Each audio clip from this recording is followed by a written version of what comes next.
السلام علیکم جی، ہمارا اس کورس کا آخری سوال ہے، کیا انٹرفیتھ میرجز بھی الاؤ ہے اسلام میں؟ جی بالکل الاؤ ہے۔ سورہ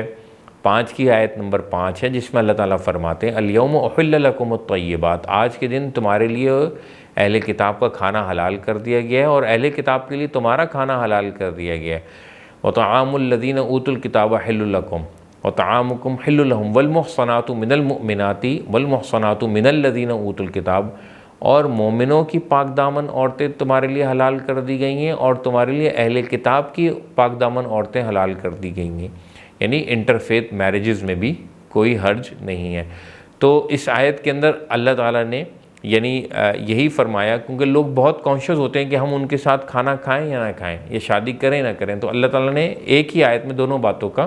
جواب دے دیا کہ کھانا کھانے میں بھی کوئی حرج نہیں ہے، کیونکہ اہل کتاب جو ہیں وہ بھی ذبیحہ کرتے ہیں، وہ بھی جانور کو ذبح کرنے سے پہلے اس کا تزکیہ کرتے ہیں، تو لہٰذا تم بھی ان کا کھانا کھا سکتے ہو اور وہ بھی تمہارا کھانا کھا سکتے ہیں۔ ایسا نہ ہو کہ تم یہ کہو کہ نہیں ہم تو آپ کا کھا سکتے ہیں مگر تم ہمارا نہیں کھا سکتے، کیونکہ ہمارا جو ہے وہ حلال ہے، ہم صرف حلال کو ہی کھلائیں گے، ایسا نہیں۔ اور اللہ تعالیٰ نے پھر یہ فرمایا کہ پاک دامن عورتوں سے بھی نکاح کر سکتے ہو اور تم، اور ان کی جو پاک دامن عورتیں ہیں جو تم سے پہلے جن کو کتاب دی گئی ہے تو ان سے بھی نکاح جو ہے وہ حلال ہے۔ تو انٹرفیتھ میرجز بھی حلال ہیں، اور انٹرفیتھ جو ہے وہ فوڈ گیدرنگ اور جو ہے وہ دعوت وغیرہ گیدرنگ جو ہے کھانے کی، وہ بھی الاؤ ہے، اس میں بھی کوئی حرج نہیں ہے۔ ازروئے قرآن۔ وآخر دعوانا ان الحمد للہ رب العالمین۔